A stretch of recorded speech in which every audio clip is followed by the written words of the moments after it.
Hi, everybody. Welcome to another episode of Your Big Music Moment. Every day, every weekday at 5 p.m. Pacific. I'd like to give a quick shout out to our presenting sponsor, Crocs. Thanks so much for supporting us and supporting music and musicians. Also, like to talk a little bit about Musicians on Call, our associated charity. They bring the healing power of music to those in need. Speaking of music and its healing power, we're here with Mason Summit. Mason, how you doing, man? Wow, here I am. I'm good. Yes. Fig- Haha. Figured After it the, out. the technical wizards had their way, we conquered. We'd love to just hear. Why don't we start out with some music, if you're cool with that? All right. This is a song called "Doomed from the Start." Seems a little prescient for this time. There's a music video for this on YouTube as well. This is a single I released in February.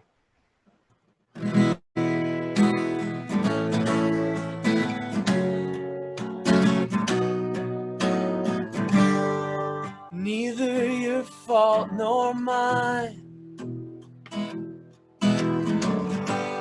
We reached the end of the line, the inevitable decline.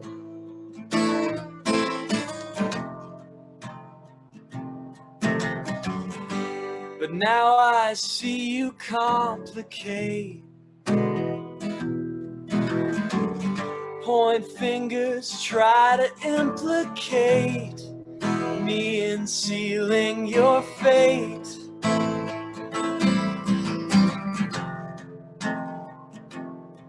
Cause the truth is always harder on the heart. The truth is we were doomed from the start.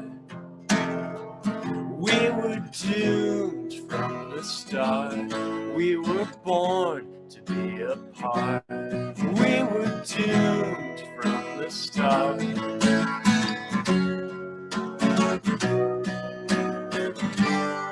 So it's no use to pretend that this didn't have to end. And please don't try to be my friend.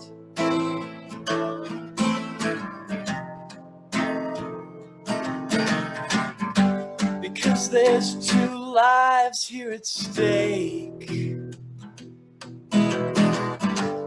Don't repeat the same mistakes. Pull the emergency brake.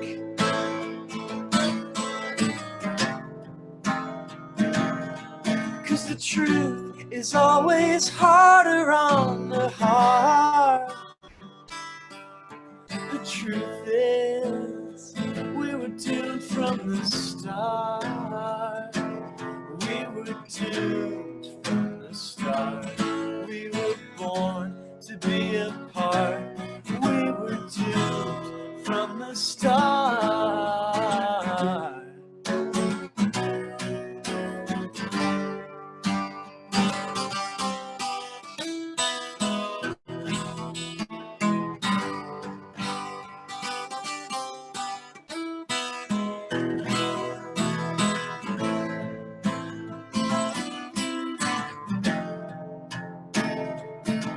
Well, the truth is always harder on the heart.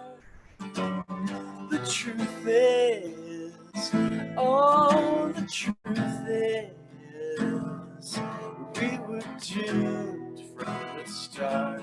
We were born to be apart. We were doomed from the start.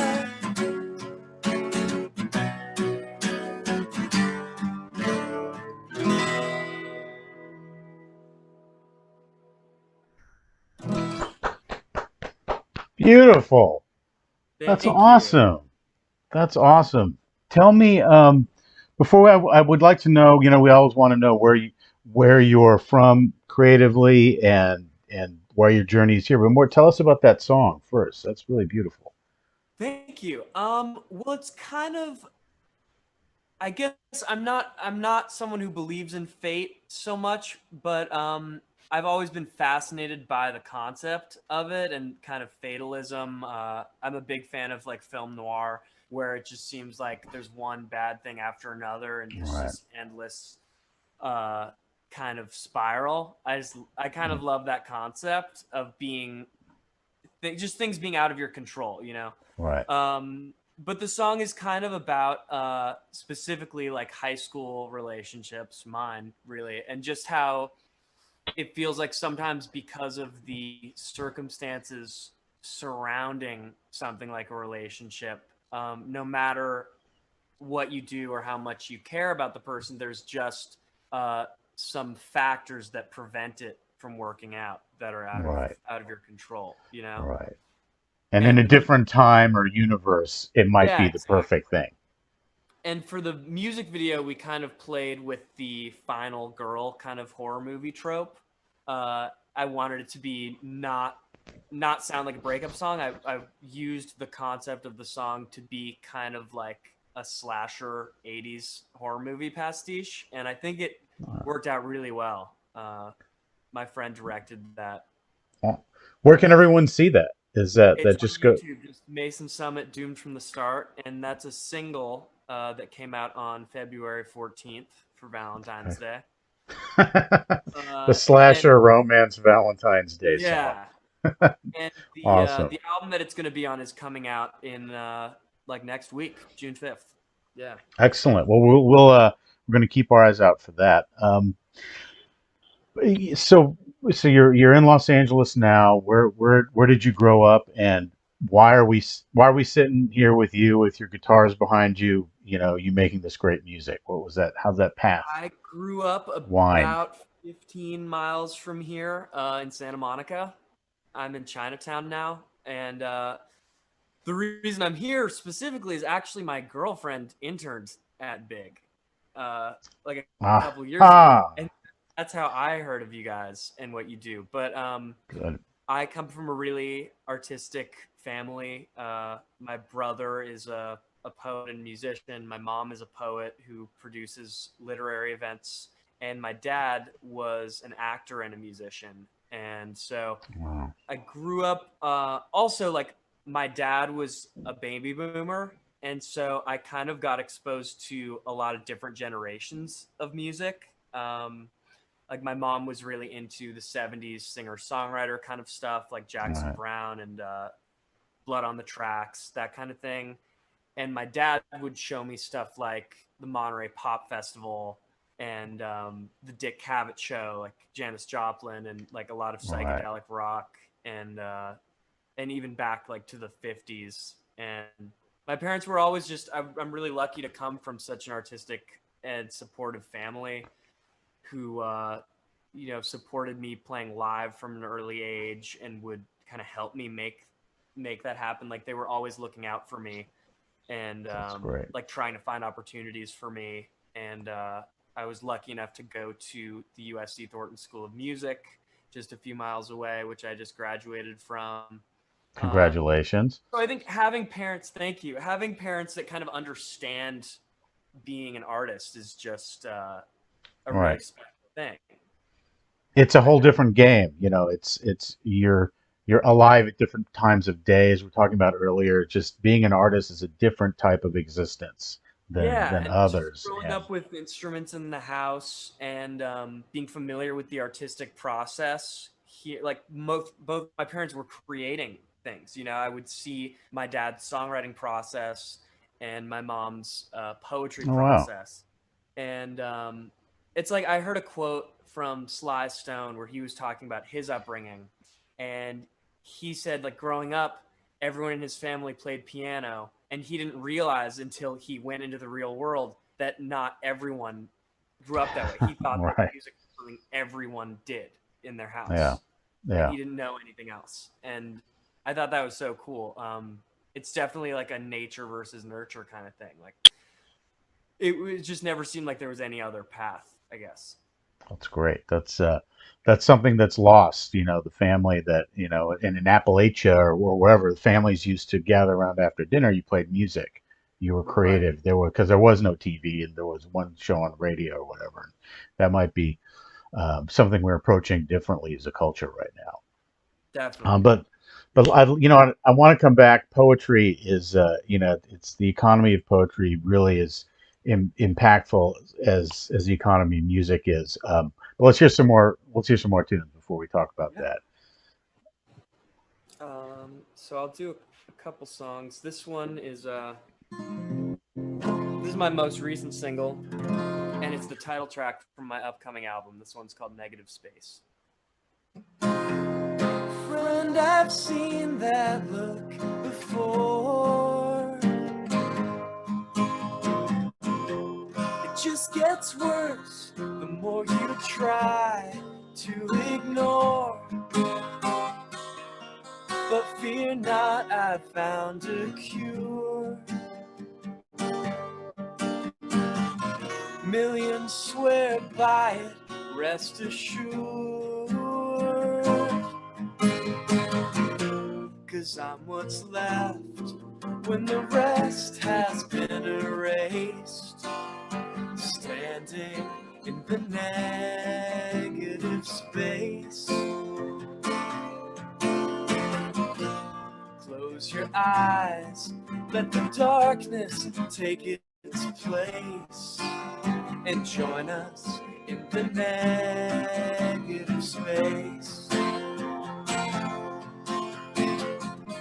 You see this room, it has no doors. Here you'll find no bottom floor. We've got everything you need. It gets much easier now you're free. 'Cause I'm what's left when the rest has been erased. Standing in the negative space. Come on down, let the darkness take its place, and join me in the negative space.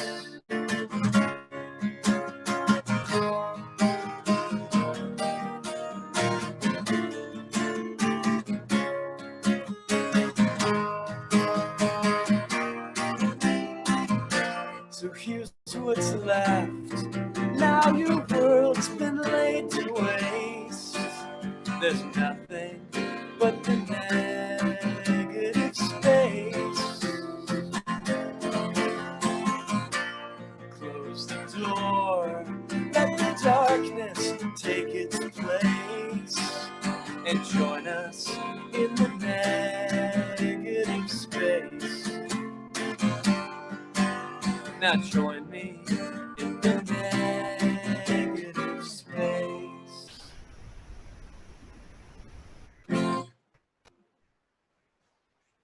That one's called Negative Space, as you might have gathered. And I'm going to play the title track from my last album, which came out a couple years ago. This one's called Summer Cold.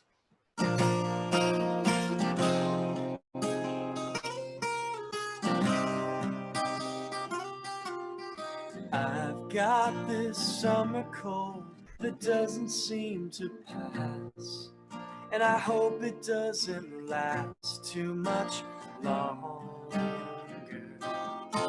I've got this summer cold, and I hope it doesn't spread, so I'll stay here in bed till I'm stronger.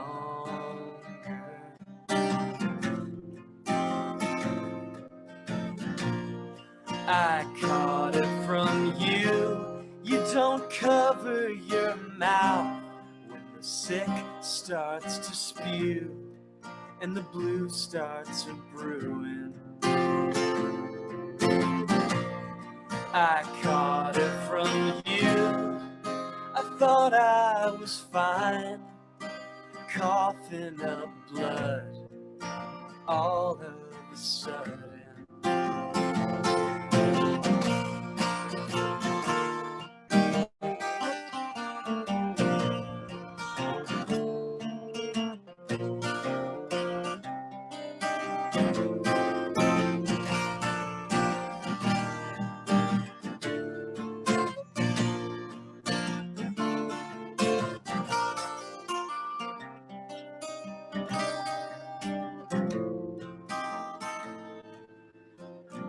got this summer cold, the dawn is bound to break. I lie here awake through the night. I've got this summer cold, the sun it starts to rise. Me, I shield my eyes from the light.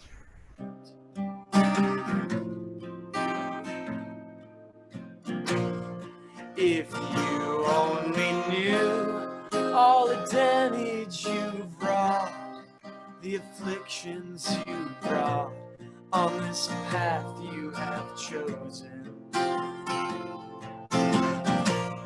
I skated on ice and I fell right through the cold depths of you. Now here I am frozen. I've got this summer cold. Oh, I've got this summer cold. I've got this summer cold.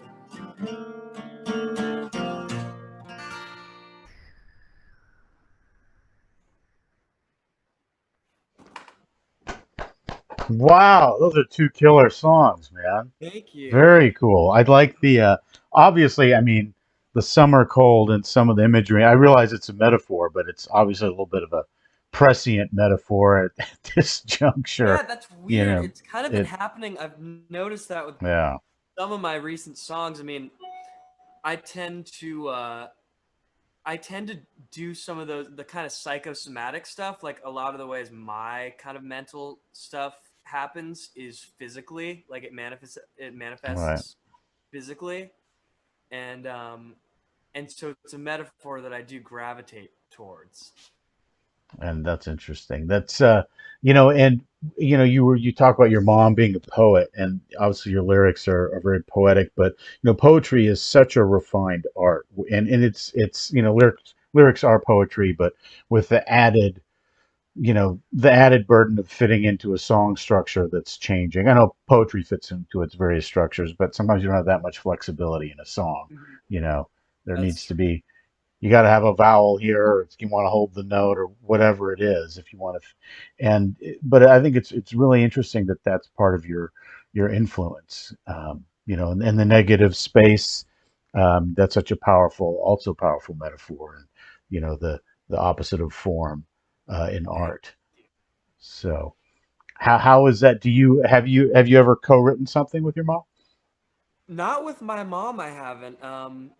But it was definitely an influence, especially because I was exposed to a lot of different forms of poetry. Like my mom has a poetry scene that's kind of West Coast, like a lot of West Side, kind of Venice, Bohemian poets. Like I grew up around some of the real great kind of beatnik Right, poets.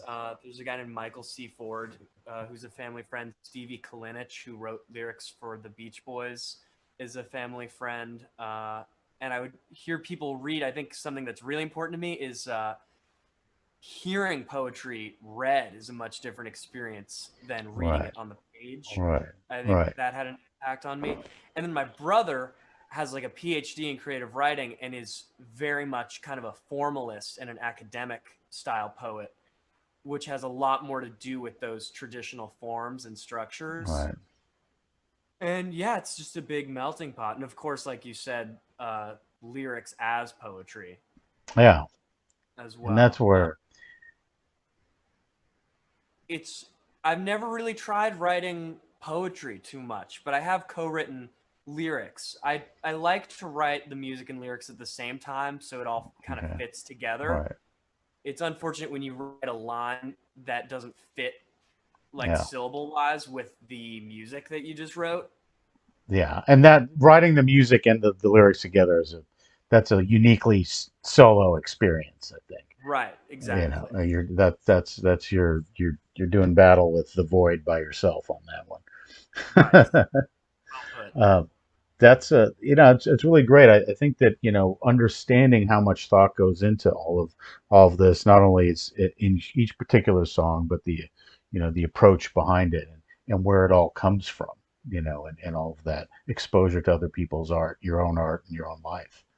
Oh Um, yeah, I'm always eager to talk about the people who have helped shape me, and hope that I can one day be that for someone else. Lyrics for me is always about finding a balance between really personal and it's a balancing act between like getting the feeling across in an artful way, right. in the best, most articulate way, the balance between imagery and narrative. There's so much to Yeah. think about. There was Yeah.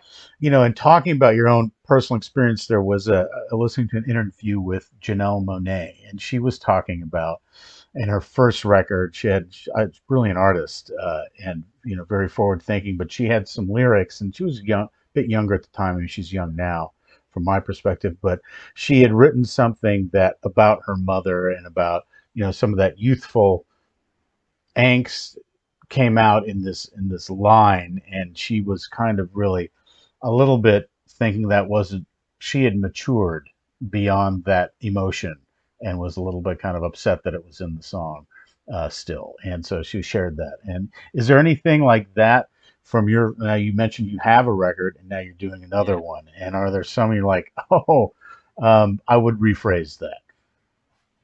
Well, I think what's important is that not all my songs are really about my life, Okay. and All right. some of the more personal ones, no one knows what they have to do with me. Like All Summer right. Cold to me is a really personal song.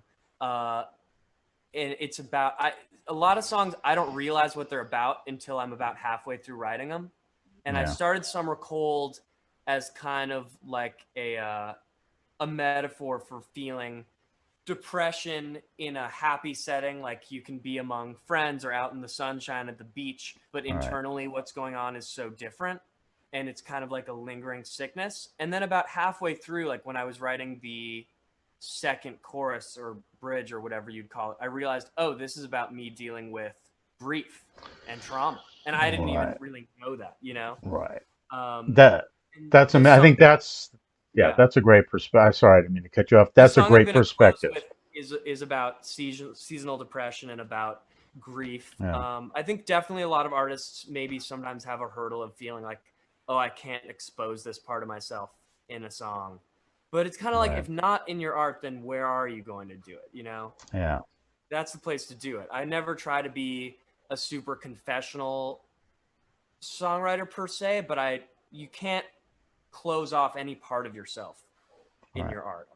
People I feel like can tell when you're not being vulnerable.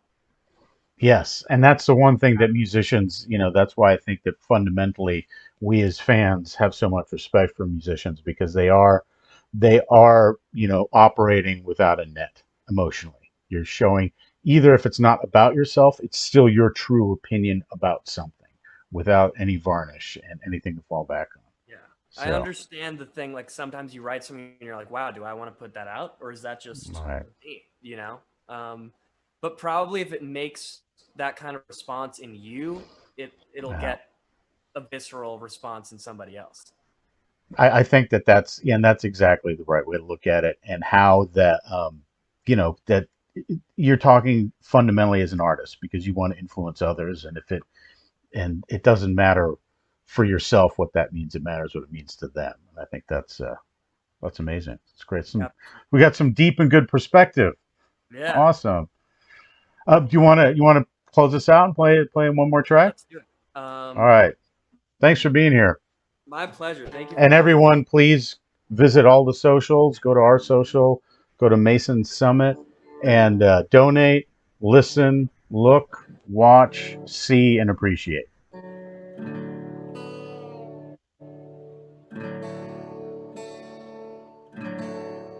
So I'll give an intro for this one, because we were talking about kind of the exposing yourself in art and being vulnerable, and things coming through. So this is a song that I wrote in response to a prompt in my songwriting class at USC, and it's one of the best classes I've ever taken. And the prompt was to write a song to your eighth grade self. and obviously eighth grade, a lot of people came back with some really vulnerable personal songs.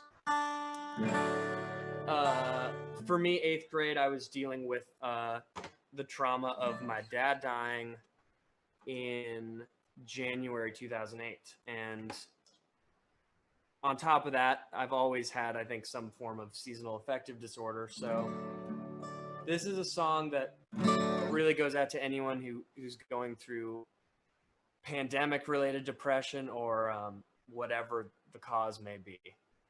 It's just a song about wanting to make someone feel better. And this song is out right now. It's called Round January.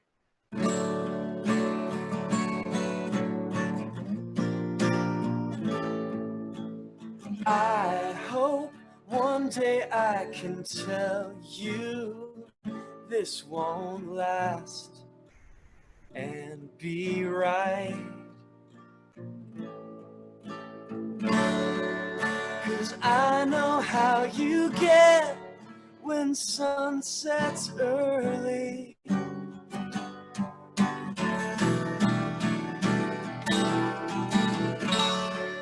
But there's a better way, there must be, surely.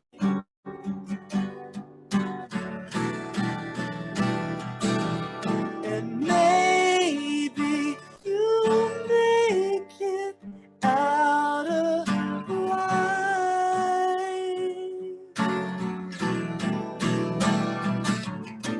Maybe, just maybe, you'll survive.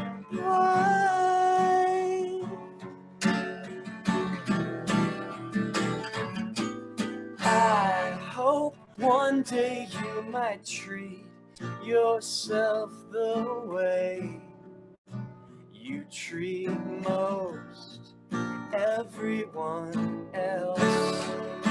'Cause I know how you get round January.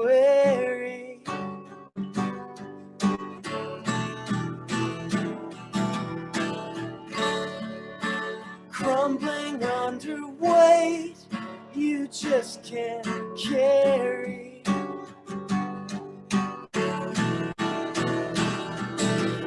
But maybe you'll make it out alive.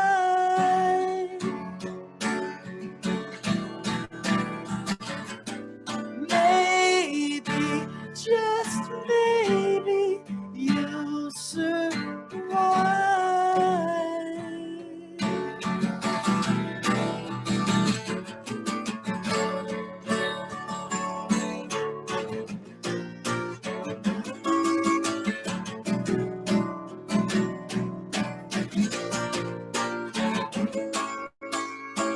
Maybe you'll make it out alive. Maybe, just maybe, you'll survive.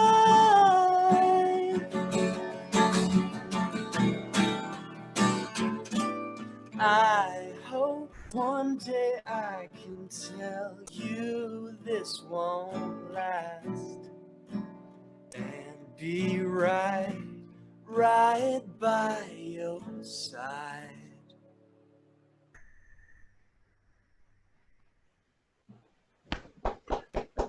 Wow, Mason, that's very special. Thanks for Thank you sharing. so much. This is Thanks kind of for having me, Chris. making my afternoon. This is My beautiful pleasure. and beautiful Likewise. music. So we would love to see you again here soon, and we'll be in touch. And thank you for making beautiful music, man. Thank you Talk so soon. much.